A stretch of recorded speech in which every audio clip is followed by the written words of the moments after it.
All right, thanks for joining us today, everyone. Today we're going to be going over Active Directory in Azure, and James Mazzio, he's a senior infrastructure consultant, is going to be giving you the webinar, answering all your questions at the end. So be sure to hold on to those and let us know at the end if you have any. So now I'm going to hand it over to James and go from there. Hey, how's everybody doing today? Good morning, good afternoon, wherever you might be. Thank you for joining us for an exciting topic I know is near and dear to everyone's heart, Active Directory, and Active Directory specifically in Azure. Again, my name is James Mazzio. I am Senior Infrastructure Consultant at B2B Technologies. We are a consulting service based out of Atlanta, dealing in portals, business intelligence, infrastructure, messaging, custom development, and cloud services. And we are a Microsoft Gold or Silver partner in all of our fields of practice. All right. Active Directory. I'm sure everyone on the call knows and is familiar with Active Directory. If there is not, just a quick brief overview for the uninitiated. Active Directory is the directory service developed by Microsoft that corporations have been using for years, decades actually, for control, authentication, assigning and enforcing security policies on computers, installing or updating software. The service is a critical component to companies and entities that have sprawling corporate networks because it allows user accounts, network resources, computers, and file shares to be managed quite easily and harmoniously with this directory tool. So with the recent acceptance and assimilation to a cloud infrastructure, where do we go with Active Directory? Of all the Microsoft softwares that they push out, Exchange for Email, SharePoint, SQL, Lync, or Skype. Active Directory has always been one of those services that still requires an on-premise footprint, which is still true for now. But with hybrid deployments and advances, Microsoft is possibly working towards a point where Azure Active Directory could be the only directory service your company needs. And you see by the slide, your standard on-premise AD, you have your users, your groups, your computers, your GPOs for security and policies, and file shares for storage. What does Azure Active Directory look like? Quite similar, actually, just cloud-based. Azure Active Directory is essentially AD in the cloud. It is the Microsoft-hosted directory service, and it's required to use services like Office 365, Exchange Online, and any other Microsoft-hosted software. If you've used or have signed up for an Office 365 tenant, you already have an Azure AD presence. It could be a cloud-only Office 365 tenant or a synchronized hybrid from your on-premise AD. Interestingly, you can use Office 365 tenant without even knowing or caring that you have Azure AD, but you do have that Azure AD users in the background. And I'll jump around real quick. I know slides are not the most exciting thing, so just to show you a quick overview of what Azure AD looks like. This is just a normal Azure AD subscription. You can have virtual machines, storage accounts, other services. And we have a test directory right here, B2B Technologies. You click on that, just like you would use Active Directory users and computers to manage everything on-premise. This is the portal you'd use in the cloud. You have your users, your groups, your applications. Domains you set up and own, but if you click on users, this is just a small test tenant. You can see we have a good bit of the Justice League. A lot of them were synced from our local Active Directory. We have a small sandbox with users here, and then there's a couple that are Windows Azure Active Directory cloud-only accounts. You can create users solely up in the cloud, and if you're not using a hybrid or synced environment. And that leads kind of to the question, if I want to use Azure Active Directory, how do I get those users to the cloud? Well, you have a few options when deciding how to do that when you want to use Azure AD services. How do you proceed is pretty much based on your company policies, how much control you require, and what your security policies are. Some are stricter than others. The three fundamental paths, this is the most simple, cloud-only accounts. This is when all accounts are created in Office 365 or Azure AD. They're completely separate entities from your on-premise infrastructure. Basically, like any cloud service, Amazon, Google, Yahoo, you have to separately manage them from your on-premise AD accounts. The passwords will be different, and there's no single sign-on option. You have to sign on to your client machine with one password, sign on to cloud services with a different one. You can have them the same, but they're not necessarily, they don't change and sync together. Your second option, if you want to have more of a on-premise integrated infrastructure, is called synchronized accounts. This is exactly what you would expect. Your on-premise AD objects are simply synchronized with Azure AD. This can be done one of two ways. There is syncing with password sync or without password sync. Password syncing basically allows for not single sign-on, but same sign-on, because it syncs your on-premise AD password hash up to Azure or Office 365. It does not send it clear text for those security-minded. It is a secure hash. And when your on-premise password is reset or changed and the password hash is synced back up, and they always stay the same. Makes it easier for new users because passwords, can be a bane. This can be done very quickly and easily, this setup, with one of three tools Microsoft provides called DirSync, Azure AD Sync, and a new one called Azure AD Connect. That Azure AD Connect is actually still in beta, but it takes the features of both DirSync and Azure AD Sync and kind of expands on them and allows even more flexible and granular features. You see there, it's basically just your local AD synced to the cloud. Finally, for the most complex hybrid infrastructure would be a federated option. Federation still requires that synchronization, either DirSync or Azure AD Sync. So one of those three tools is required, but an additional on-premise footprint called ADFS, or Active Directory Federated Services. What that does is basically forces all authentication to go through your on-premise domain controller. No passwords exist in the cloud. Users must authenticate to your on-premise system, even from outside the domain, to a cloud service. This is for the more security-minded. Obviously, it's the most complex to implement with more softwares and more servers, but sometimes required to satisfy some of the stricter firm security policies, so that can easily be done. Okay, what is Azure Active Directory? At its most basic, just like an on-premise AD, it provides identity and access management for cloud. Just like an on-premise Exchange build requires Active Directory, Exchange Online requires Azure AD. Obviously, Azure AD and regular Active Directory and Azure AD do a lot more than just access management and identity, but in a sense, it's a simple de facto LDAP platform for most organizations. With AD, users require an account and credentials to access any client computer on your domain, access any service or data within it. With Azure AD, they require an account and credentials to access any cloud service or Azure infrastructure, whether it be VMs up there, web services, databases. Azure offers many services when you purchase a subscription. A quick caveat with Azure AD in its infancy is that in an AD hybrid environment, which most firms use because they have that on-premise footprint, whether it be simple DirSync or a federated setup, there was no way for users to self-reset their passwords when they were outside the domain, which is a huge issue for remote users because you have users traveling, using mobile devices, not necessarily connected. Constantly having to contact IT for that password reset can get troubling, and then you have to share a password over a phone or some other media. It's not as secure.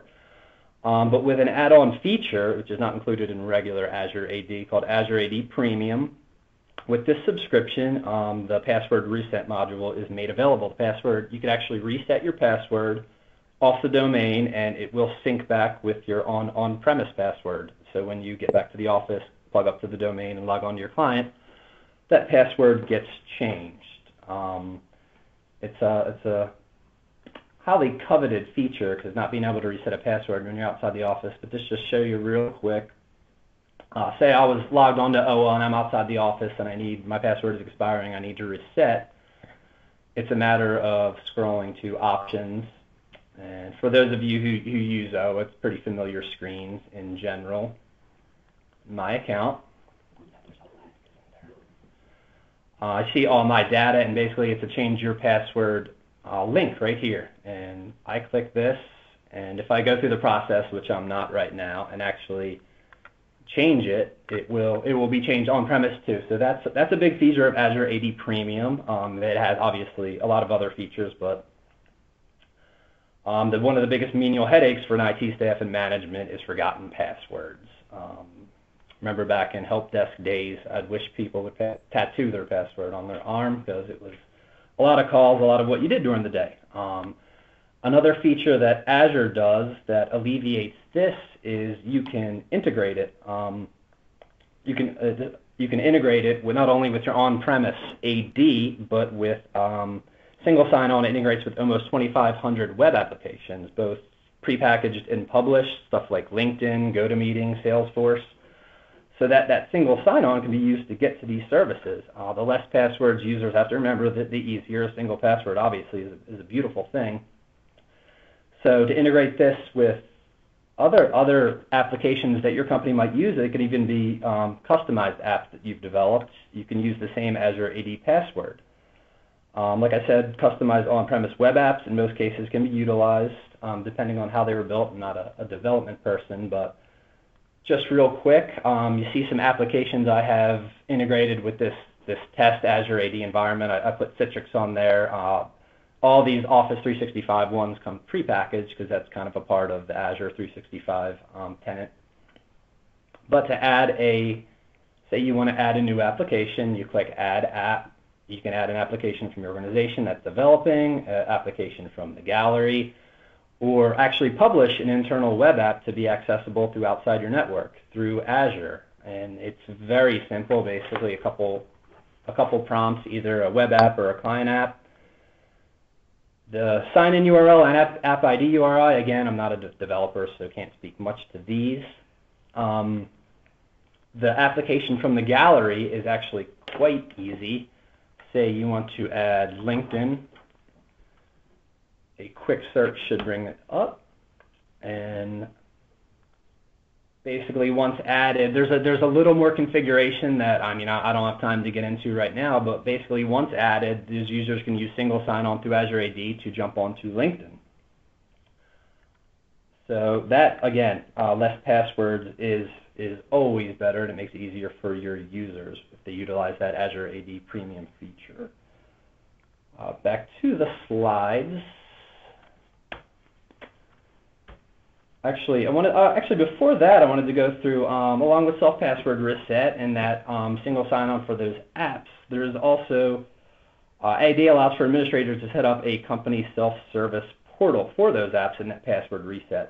Your users will have to register for this, but basically, this is just an access portal with nothing on it because it's just a test tenant. But if you had several apps, they would be tiles sprawled out here.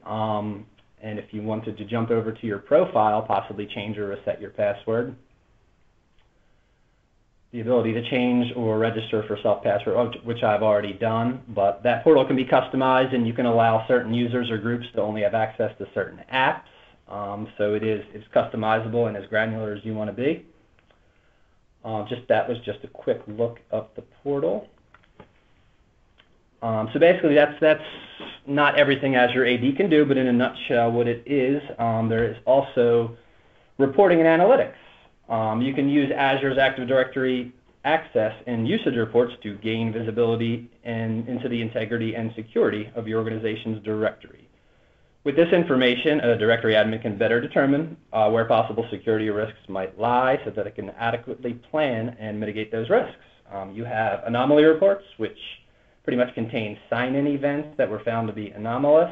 Their goal is to make you aware of such activity and enable you to be able to make a determination about whether an event is suspicious or not. Integrated application reports provide insight into how cloud applications are being used in your organization, and Azure Active Directory offers integration with, like I said, thousands of cloud applications, and then you could report on them once you federate them to Azure.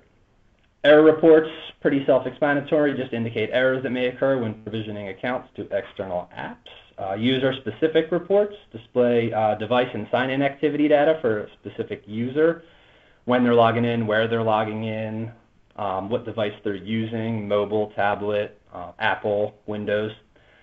Activity logs contain a record of all audited events within the past 24 hours. last 7 days or last 30 days, whatever you might need, as well as group activity changes and password resets. Basically, anything admins or users are doing, activity logs will report on it for you. And device registration activity, you want to know what devices your users are connecting to Azure. Just to note, though, some of these advanced anomaly and resource usage report are actually only available when you enable Azure Active Directory Premium. The standard version does come with a few standard out-of-the-box reports, but this entire suite is actually only offered with that premium subscription. And we can scroll through here and show you how easy they are to access and get. It's not a lot of difficult PowerShell commands or scrolling through event logs. It's basically a report screen, and it's click and download. Sorry, this is taking a little longer here.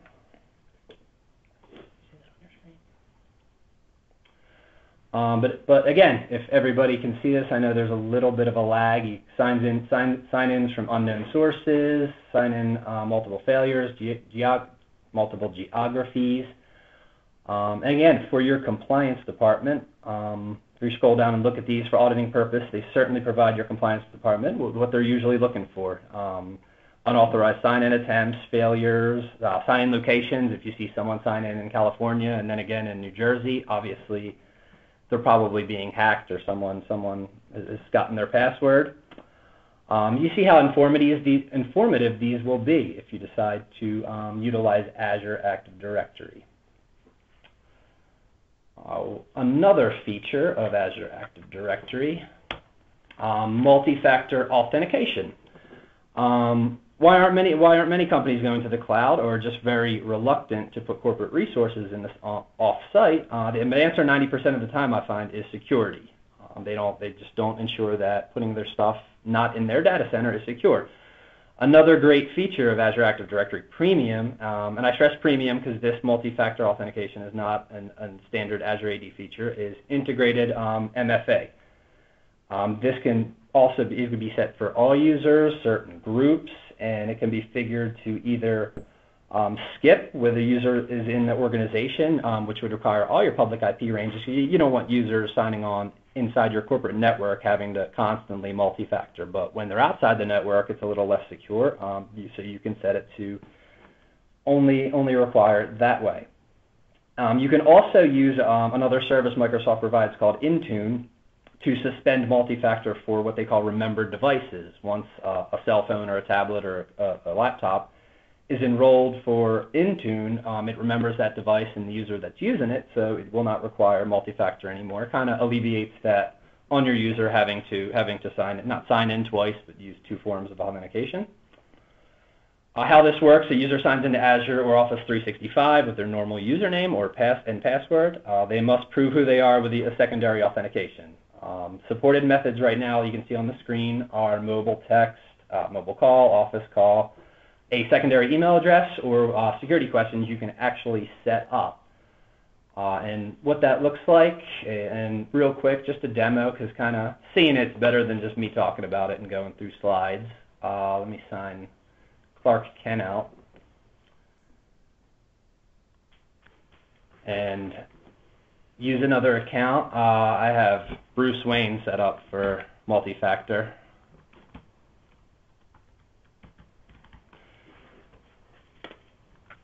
So when he puts in his password, say he's out of the office, it says your admin is required that you set up additional security for account verification.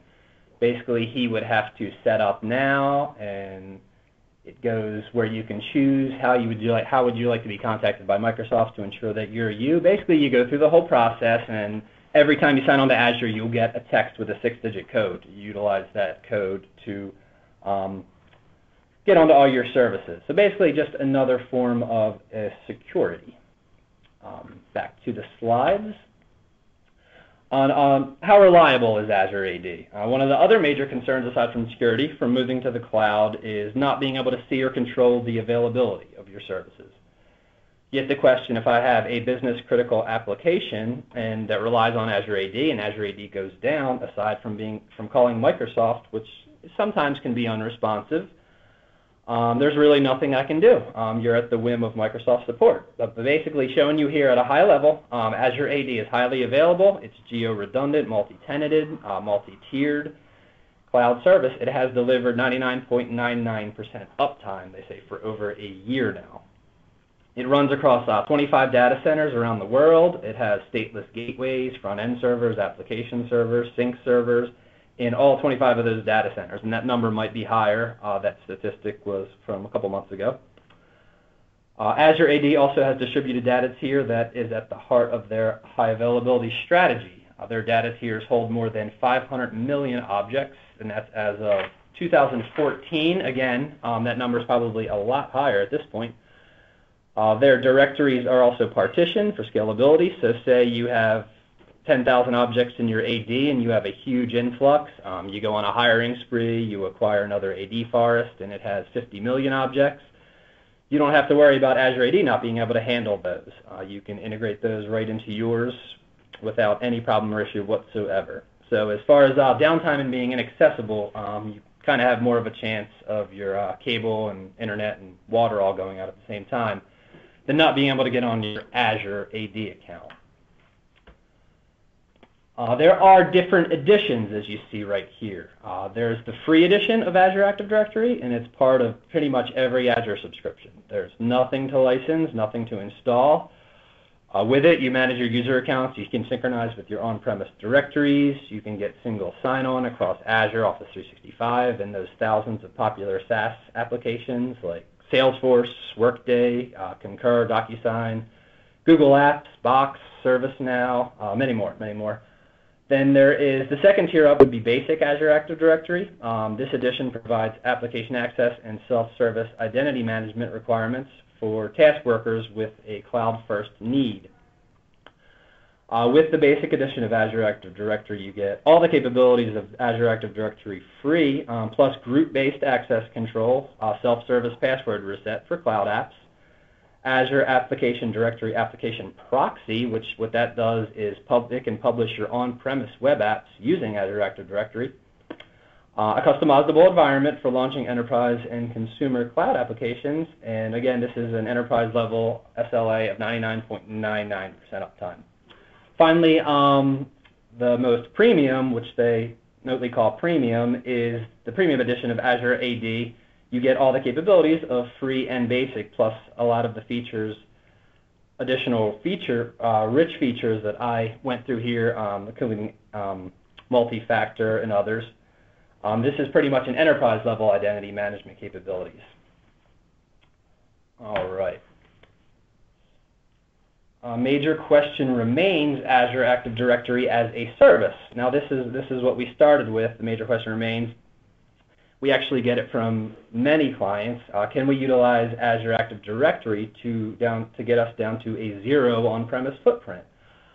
The short answer is no, not necessarily at this time. Again, one of the main jobs of your on-premise AD or your domain controllers is to authenticate client machines that are in your domain. And one problem with Azure AD is that the service has just no way of communicating with your physical computers that are at your office in your domain. We've seen workarounds for this. The conditions must all be in line. We've actually built virtual machines in Azure and promoted them to domain controllers, which isn't the same thing at all as Azure AD. This is actually, you can see right here, this virtual machine was built in Azure and connected through a virtual VPN network, you see right here, to our on-premise test environment. And once connected, I was able to promote it. And once it was a domain controller, it can authenticate as long as that VPN is connected, which is a single point of failure. So again, it's definitely not a solution for bigger environments. It is doable. Like I said, it's usually not your best. You're going to have a DC on-premise, as bad as it is to say. Which brings the question: will Azure AD ever be able to just replace your on-premise domain? Windows 10 is coming out with a feature. Windows 10 is coming out with a feature called Azure AD Join. What Microsoft is promoting, and Windows 10 is still on trial, end users can join their devices directly to Azure AD in the out-of-the-box experience. This allows organizations to distribute pretty much shrink-wrap devices to their employees or students with no need to image or sys-prep them ahead of time. They will also support joining a device to Azure AD via either settings or with provisioning packages for people who are interested in that sort of thing. How would you join a Windows 10 device directly to Azure AD? Actually, I have a trial version of Windows 10. Basically looks a little different than 8, even has Microsoft Spartan browser, I think that's what it's called. Basically, you have a Windows 10 device. This isn't domain joined. I just have a test local user account I set it up with. You want to give these devices to your employees or students, and you want them to join to Azure AD without any on-premise domain controller necessary. And again, I stress, joining Azure AD is by far not the same as joining it to a domain, but it might get to the point where you can utilize all that security and control with Azure AD. Say I go to Settings, I believe it's Accounts, and you want work access for this machine. So you click Work Access right here, and you see you have Join or Leave a Domain, Join or Leave Azure AD. That's a new addition. It does not exist in Windows 7 or Windows 8. And this is a trial version, and it's still a trialed feature, so we'll try to join this to Azure AD, but not certain it will go through. But basically, it's just a click Next feature, and all you need is your Azure credentials.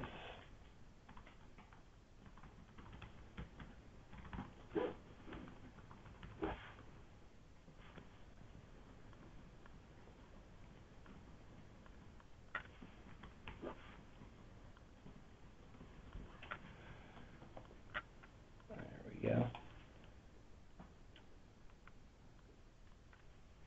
Well, again, as I said, this is still a trial operating system and a trial feature. So we might not, it looks like it might join. Basically, yeah, what this would do is once, again, I apologize, something went wrong, but what that would do when it's perfected by Microsoft, which might be a couple iterations or updates, is that machine will be seen by Azure, and you could push security policies down, applications, and much like, again, not everything you can do with an on-premise Active Directory, but they're moving to the point where you might be able to get away with a 0% on-premise footprint. Not quite there yet, still a little ways away. Obviously, larger organizations are still going to want that control. But for mid to small, it might be an option for them. But basically, that was a quick overview. Didn't quite go an hour of Azure Active Directory. If anyone has any questions, I can do my best to answer.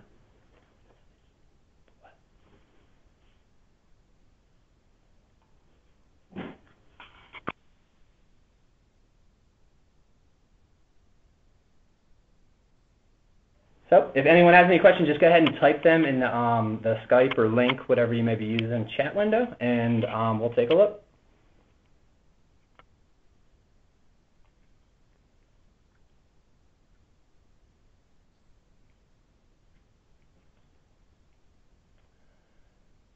Question, how do you get to the self-service portal? Actually, I believe the URL is, I believe it's account.activedirectory.windowsazure.com, which is kind of a mouthful. You might be able to use DNS and a CNAME record to make it a little simpler, not having to have users type all that. They're actually, I believe there might be links in Office 365 or simply Azure AD Premium, but I have to check that out. But the long of it is what I just had up there. Account.activedirectory.windowsazure.com gets you to that self-service portal. There's another question that says, can ADFS do a self-service password reset? I believe ADFS 3.0 can be configured for that, but I am not certain. I don't want to say yes, not doing research. I believe 3 can, but I would have to look into that and get back to you.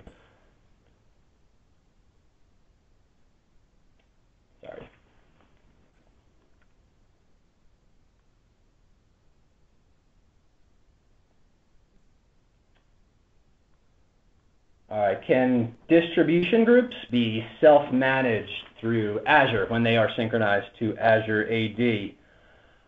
That's been another pain point. Currently, groups and their membership that are synchronized from on-premise to the cloud, because write-back currently isn't available. So if you have your groups, both distribution and security, on-premise, and your users can self-manage them, add-remove users, add-remove themselves. Once they are in Azure, there is no write-back. A newer ability, actually, though, is in Office 365. Users can create and manage their own what they call cloud-only groups. They work the exact same way as your groups would on-premise. You can give users the ability to create their own groups, add or delete them, restrict them so that only a manager can add or delete from them. But again, these groups do not write back to your on-premise infrastructure. That hasn't been rolled out yet.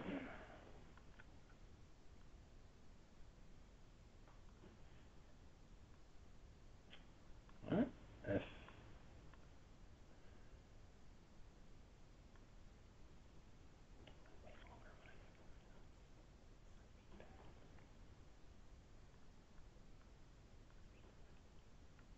All right, another question. Can Azure AD be managed with PowerShell? Can Azure AD be managed with PowerShell? Yes, actually, absolutely. There's actually a Windows Azure Active Directory PowerShell console. I can show you real quick. It's just another snap-in like any other PowerShell snap-in. And, it looks just like a command window, just like any other command window. But once you open it and run a short command connect MSOL service, prompts you for credentials, of course. It won't just connect to any tenant. And once that is done, basically, they're not the same commands as you use in PowerShell on your local AD, but you can manage and manipulate most things in Azure AD through PowerShell. Say, get MSOL users.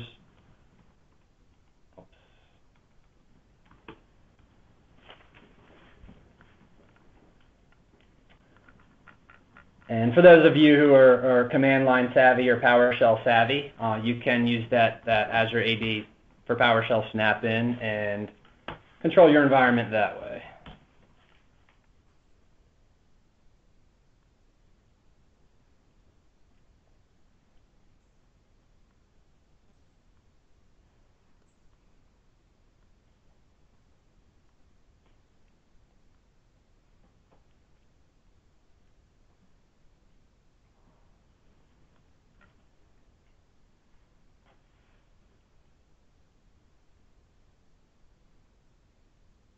All right, we'll wait around for a couple more minutes to see if there are any other questions, and if not, we can get back to you guys on follow-up. We will be sending out the slides, so be on the lookout for those. And also, if you have any questions, feel free to reach out to James at any point. I will also have his contact information in the email that you receive, so feel free to reach out to him with any other follow-up questions you might have.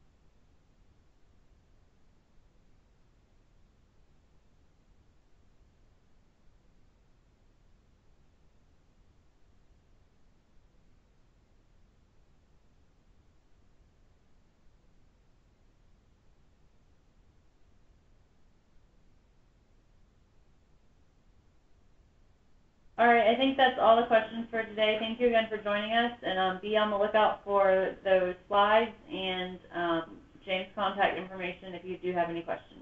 Thank you.